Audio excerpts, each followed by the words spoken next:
All right, I'm rolling. All right, how's it going, everybody?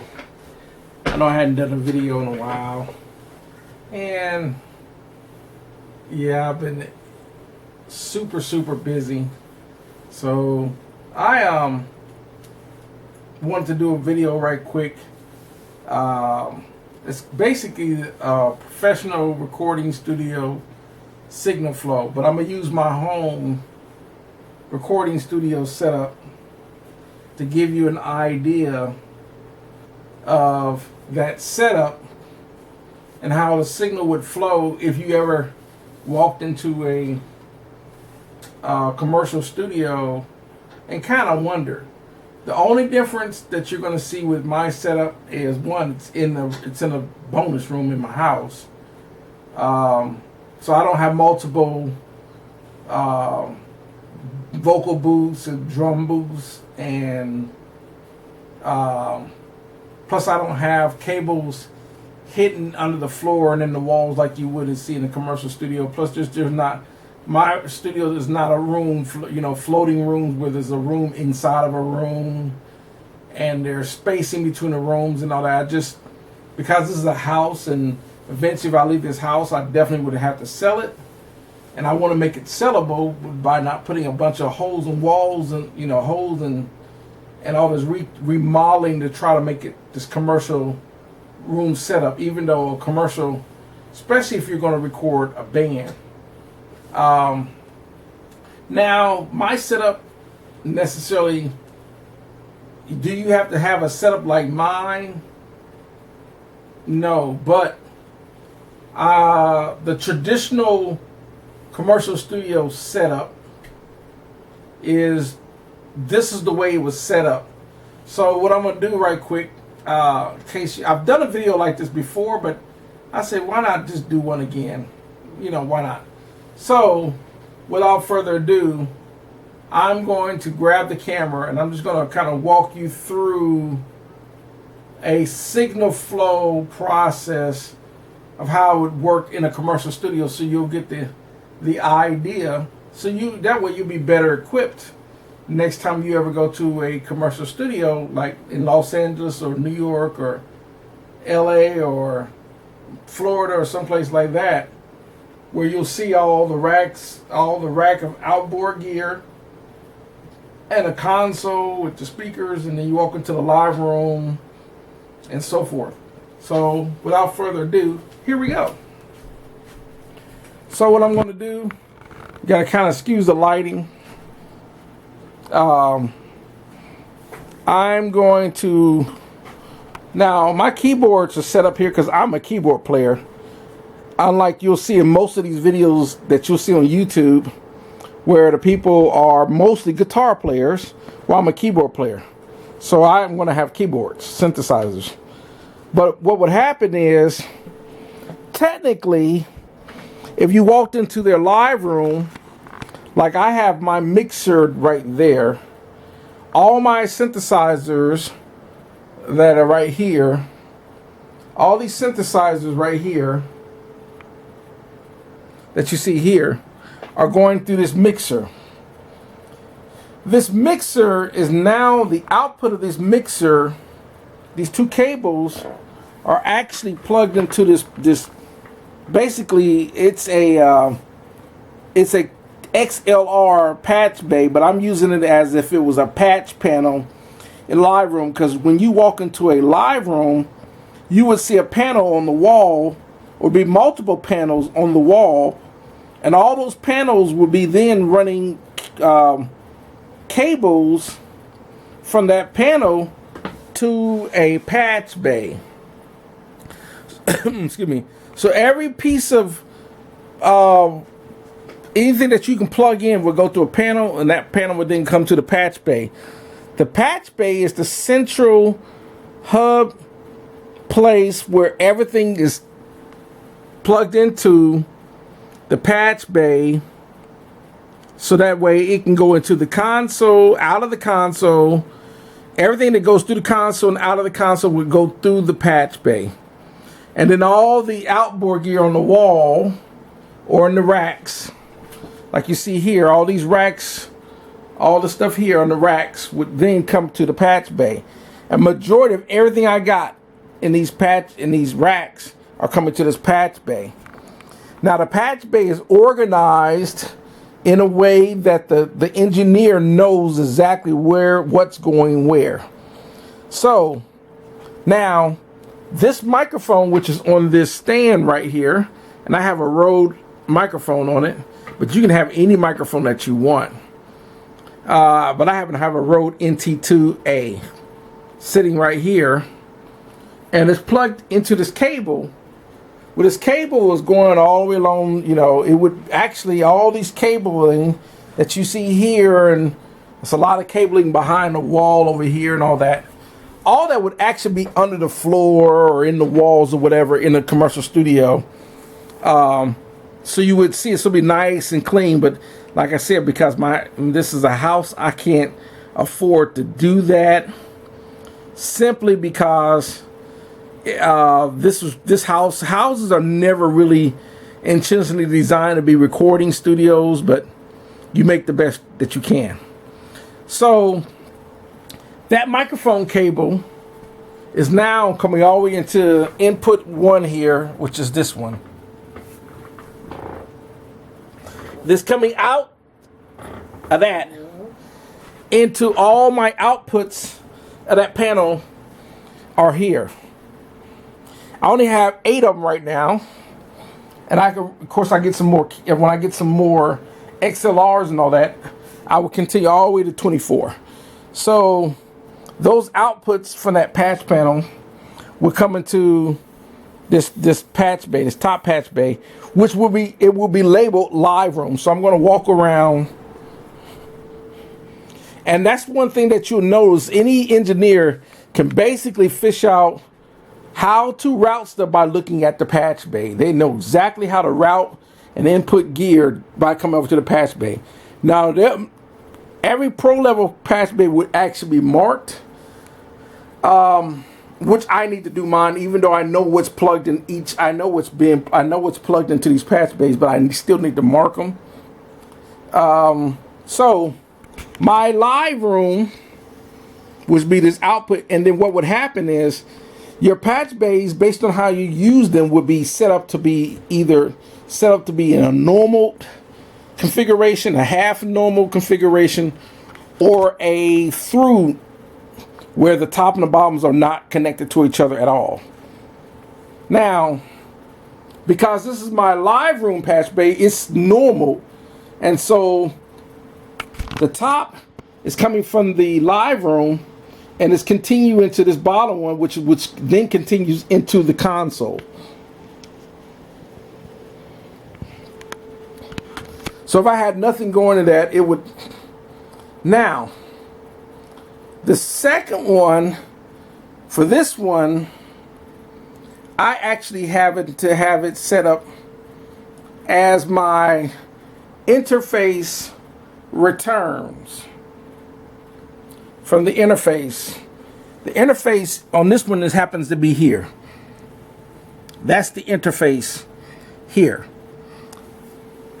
I also have a patch bay here for these ADATs, in case I ever want to use them. All I would have to do is just patch them in. The outputs, it would go into the input and so forth. I just have to patch them in. Now, this third one would be the inputs to go into my interface. So whatever I want to record goes directly into my interface here. This fourth patch bay is all the preamps, external preamps that are not being used from the preamps in the console. I would use the preamps, external preamps. So the external preamps would start with these rack of preamps here. You see all these preamps here are all connected. Okay. And then this next set of patch bay right here, these right here would be all of my EQs. And some of the gear I have here, some of the compressors and so forth. Then finally, this other patch bay would also be compressors. And then finally, I got another set of rows of patch bays. These would be my auxiliary sends and returns. And some people would even put their reverb processors on, like here. They'll put their reverb processors on patch bays so you can patch them in.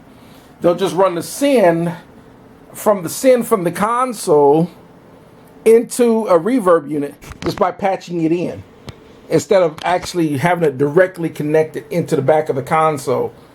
My situation isn't like that. My reverb units are actually running directly into the console through these channels here. But ideally, you can run it returns and sends for the reverb units, like I have over here, into a patch bay, and then whenever you want to auxiliary send, you send the auxiliary send out of the board through a patch bay. Then you would patch in a reverb that you want to use. And how you would signal chain is you would just run, since patch bays are normally, the top rows of patch bays are usually outs and the bottom rows are inputs. You can run out the in, out the in. So you can run an out from one source to an input of another source, and then another source to an input of another source. That output we run to, and you could chain them that way through your patch bay. A lot of people say, well, that's a lot of cabling. That's why you see a lot of cables when a lot of gear is being used. You start seeing all these cabling. But once you get used to the process, it's actually really super easy to read, because you just follow the cable.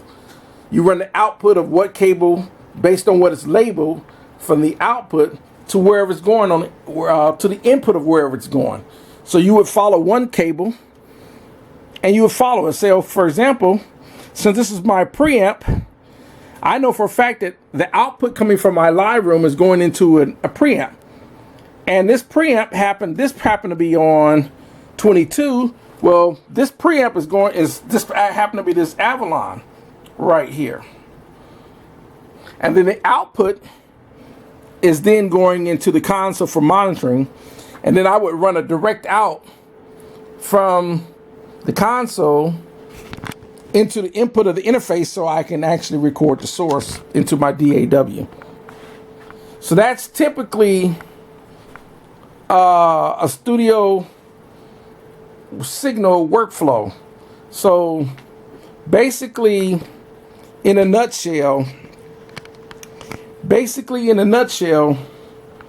whatever piece of gear that you have would be actually connected from the backs.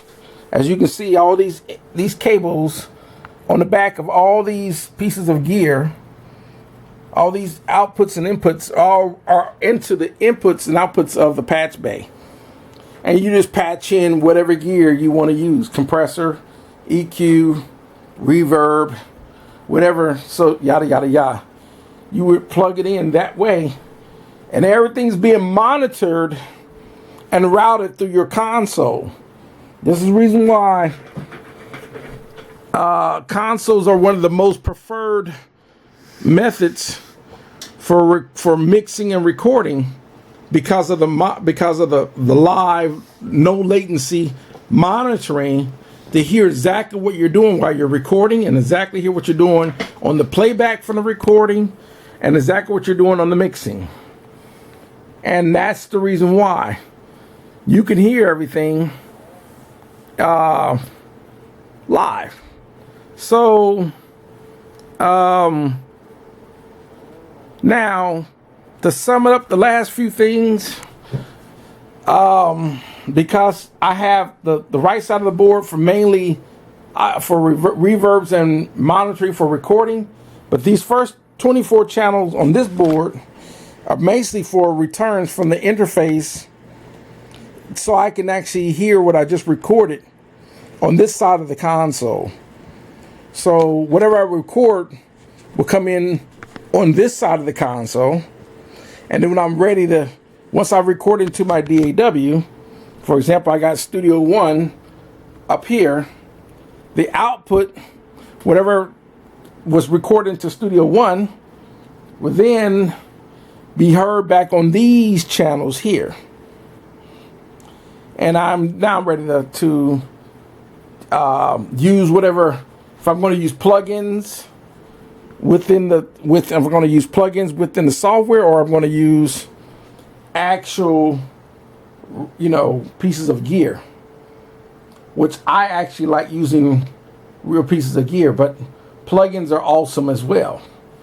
So that's going to sum up how recording studios do their signal workflows. Now, that's a real short basis of it. Sometimes, let me put the camera down. Now, typically, what can happen is, depending on the studio engineer, some studio engineers like to run direct out from the console directly into their recording source, whether it be a tape machine or an interface. Other engineers are like to take whatever is being recorded on the channels and they like to put them into bus groups, and they'll put them in bus groups and they'll record from the bus groups into their recording source. So, for example, certain consoles will only have 8 bus groups. Some consoles have 16, and then some consoles will actually have up to 24 bus outputs. So that way you can run 24 direct group outputs into your DAW. The purpose of those 8 buses, 8, 16, and 24, or even 32 bus group outputs or whatever from the console into the interface, is for the purpose of multi-tracking, especially mostly bands. But if you are recording 1 or 2 sources at a time, maybe 1 or 2 things at a time, you really don't have to worry about running bus groups. Now, some people will say, well, why would I want a bus group versus running a direct out?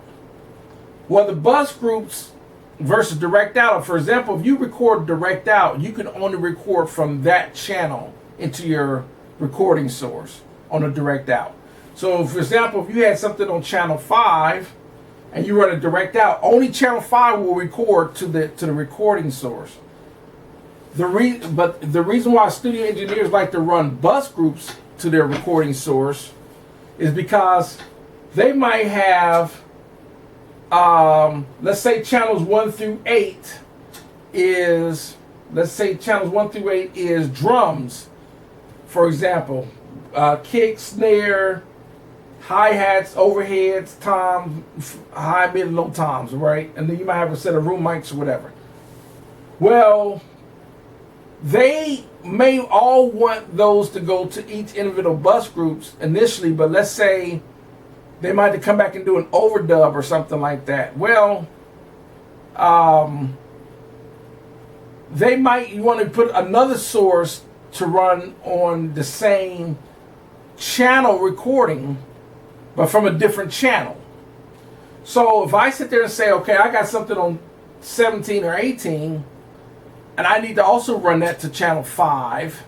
Well, if I have assign that to a bus group instead of having a direct out, now that allows me to run 17 and 18 into channels 5 for recording on the recording source. That's why they do that versus if you just run direct outs. In case you were wondering why, that the console has bus groups outputs and they also have direct outputs. The group outputs allow you to assign whatever you want to come from through the console to go wherever you want. Direct outs is only assigned directly to that channel. It's the same thing with input. I send and returns on groups versus send and returns on channels. If you send a compressor on channel 1, it will only work on that channel. But if you put a channel like a compressor on a group channel, wherever you can have channel 1's going to group 1, or you can have channel 24 going to group 1, and then the compressor will work on either whatever's going through group 1. So The bus groups make it a lot more flexible for recording. It also makes it a lot more flexible for mixing. It's the same concept. The difference between the tracking and the mixing is that tracking, you're trying to capture what you're recording. Mixing, you're trying to mix naturally what you just recorded. So that's the reason why it's more helpful to understand how a mixing console and how it flows to a console. And if you understand an actual console, then you can actually understand how your mixing console and your DAW works. Because your mixing console and your DAW is designed to model to work like an actual analog console. It's just happened to be a virtual digital version of it. That's the only difference. But most people don't. If you don't understand routing on a console, then trying to understand the routing in your mixing console and your DAW, you're going to be just as confused if you don't understand how routing works. And maybe I should do a video on routing, but I've made so many videos on routing through the on the and so forth. But that's really generally the concept of the console itself, and the patch bay, and incorporating your outboard gear. And once you start working with the console, with the outboard gear and the patch bay, and how everything flows into your DAW and out of your DAW and back into your console and everything else, you will find out, or you'll see why recording studio, especially commercial recording studios, prefer to work this way. You will understand it. And then that's why you'll say, man, okay, now I can understand why they want a console and racks of gear and patch bay and all that, because the workflow works better than any other way you do it. And they've been doing it like this for years because they know it works. This is why if you ever get a chance to go to a major recording studio like Blackbird or East West or Ocean Way or Record Plant or whatever, and you see the SSL console or whatever the case, and you start seeing all those racks of gear in the patch bay, you'll understand now. I understand why they work that way. And they work fast because they know exactly how the signal flow works. And that's why they're able to work so fast. So that's going to do it for this video. Thanks for watching. Y'all have a great one.